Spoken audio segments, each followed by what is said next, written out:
I'm very honored that on our board we have such wonderful people. You'll see a lineup there, and I think it's maybe page 3 or something of your book, 4, that will show you our board. And one of the wonderful people on our board is Betty Jean Grant. So I want to ask Betty Jean, give her a big hand. She actually got the Lifetime Achievement Award last year from us, and now she's gotten plenty of awards, and she certainly deserves all of them and then some. So I want to ask Betty Jean up here, and I also want to say I have had a real privilege. First of all, last year we had Betty Jean brought Valentino Dixon here to the dinner, and honestly, we were all set to have him speak for a couple of minutes when the dinner was over, and by that time he'd already scooted because he had to go to, what was it, Good Morning America or something, the next morning, because he is very much in demand all nationally. I want to say, after having the experience of talking with Valentino, we had him on the radio show. We have a 2-hour radio show on WBNY every Monday from 1 to 3. And Valentino joined me on the radio show, and we spent an hour and a half talking. And I want to say, I already had the impression before of what a wonderful, wonderful man he is. But after talking with him for a half an hour and knowing the injustice of 27 years of unjust incarceration and what you think that might do to a person, this is the most loving, open-hearted, good-spirited, firmly devoted to following the path of justice, but without any bitterness or rancor for all of the incredible injustice of a racist, horrible system that is meant to chew people up and does chew people up. But it did not chew this man up because his spirit is so strong and loving. So please, Betty Jean, first of all, Betty Jean, get up here, and then Valentino, we like to have you up here too. So please, join us up here. And we are so grateful for Valentino Dixon. I asked Betty Jean, is it too weird to make it the Emerging Leaders Award? Is it too ironic? Yeah. He is emerging from the depths of the worst of the bowels of this corrupt, broken system to what we're going to have when we have a whole culture of peace and justice. Okay. Well, good evening. We're very fortunate to have Valentino here because I think a couple of hours ago he was en route from Washington, D.C., where he spoke at the African American History Museum. Woo! And he spoke in the Oprah Winfrey Auditorium. Wow. Can you imagine it? Can you imagine about a year and a half ago, he was in a prison cell. Wasn't 100% sure he could walk out that year. And he has been on a worldwide tour since October of last year, going all across this country and other countries, speaking about prison reform. That is his passion now, to help those who are incarcerated to be released, to address those who are wrongly convicted, to give them hope that you can achieve, you can dream of a better life. Who would thought that this young man from Buffalo, New York, would be the guest speaker at the History Museum in Washington, D.C.? Who would thought that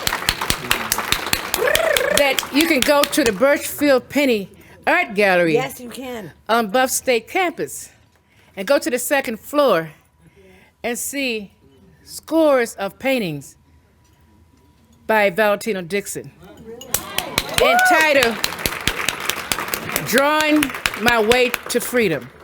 Hallelujah. He is a blessing for this community. He's a blessing for this city, yes, this nation. Yes. He's a blessing to the world. He's a blessing for those who are incarcerated, yes, wrongly or otherwise, to say that there is a second chance. You got to believe and stay positive. And I have on the back, for those who can't get to Birchfield Penny, or you can go there and you can call me later anyway, we have some sample artwork of his that is undispllayed on sale, just a small sample. Ooh. This guy drew over 3,000 pictures while he was in prison. Woo! And he said it got him through those 27 and a half years. I never see anybody come out of prison so optimistic and so encouraged and gives me hope. But I want to acknowledge someone who never gave up, never not believed, when even I had doubts because I didn't have all the information. She told me, Betty, he is innocent. And she was so fervent and so passionate, so dedicated, that I had to believe as well. So I was supporting him, and I was writing letters, and she was writing letters, visiting him, and she was storing his painting, and she was telling everybody, my son is innocent. She knew it then, 27 and a half years ago. We know it now. So I want to introduce his mom, Miss Barbara Dixon. Raise your hand. Raise your hand. Yes.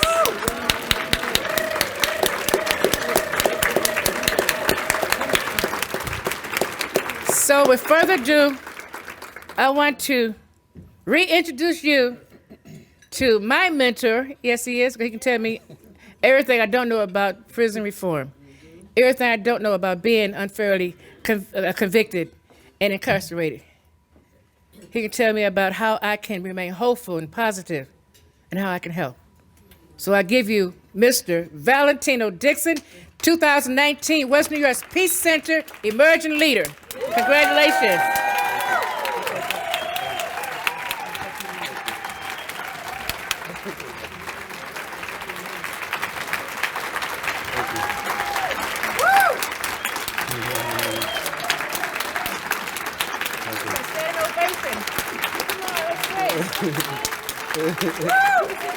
You're all right.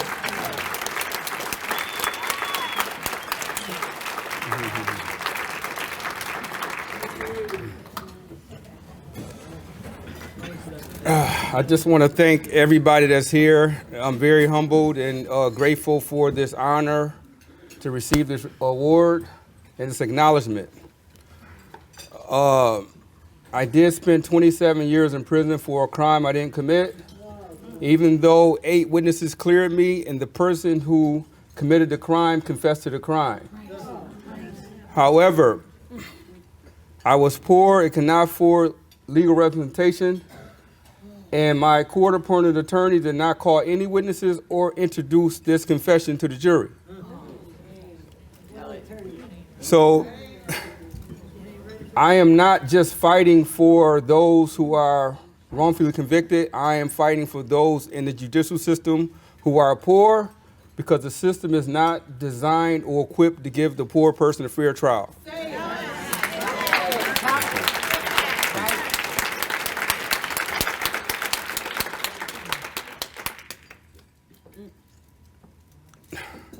Martin Luther King said many things, but in regards to slavery, he said one thing that really stuck out in my mind. He said that people are victims of intellectual and spiritual blindness. They know not what they do. Right. That those slave owners who owned slaves were not necessarily evil people. They were motivated by greed. And our justice system has become just that. Right.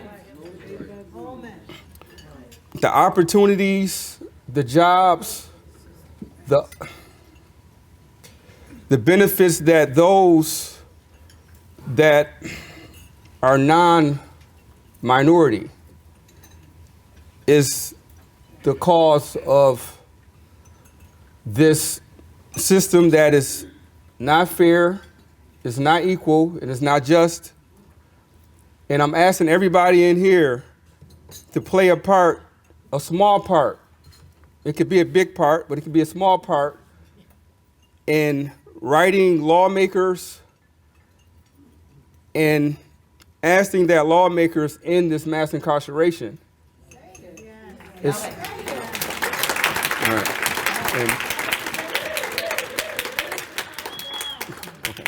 there's a reason that we have over 2.3 million people in prison, okay? And a lot of times the American public is just not educated enough or informed enough on what's really going on, you know. And my job is to simplify it for people, that they get it and that this becomes a national issue, not just a minority issue, okay? And, you know, I was walking through the airport yesterday, and a young white lady had on a Black Lives Matter shirt, you know. So I stopped her, and I cut my phone on. I said, can I record? I want to record something. And I'm just amazed that you're wearing this T-shirt. You know, could you explain to me why you're wearing this shirt? Because I think it takes an act of courage. You know, a non-black who's wearing this Black Lives Matter shirt. You know, and I posted it online, and I got criticized because of it. Okay? Yes. That, you know, that her white privilege was not respected, and why is she wearing this shirt? What she had to say, you know, this is the society that we live in now. Okay? Let me just say this. Without white support, and I hate to say white and black, but this is the issue here, okay? Without white support, slavery would have never ended, okay? Without white support, the 1965 Civil Rights Act would have never been passed. Without white support, Barack Obama would have never become president, okay? And without white support, we'll never end mass incarceration, okay? So my goal is to reach the governor of New York, because I just visited a guy who has 47 years in prison on a 20-year sentence, okay? Yes, because the parole board in New York State refuses to release people on parole even when they have met all the requirements, okay? And we have over 9,000 people in New York State that's over the age of 65. It's very saddening. I witnessed it myself. And our governor, we need to urge him to pass a good time bill, okay? That will help release some of these elderly inmates who is no longer a threat to society, okay? Okay. Okay.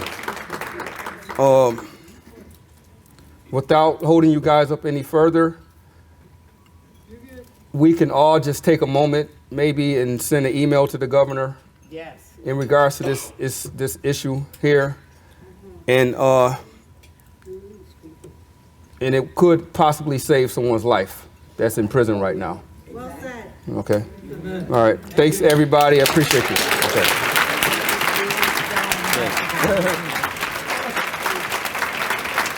Now, here.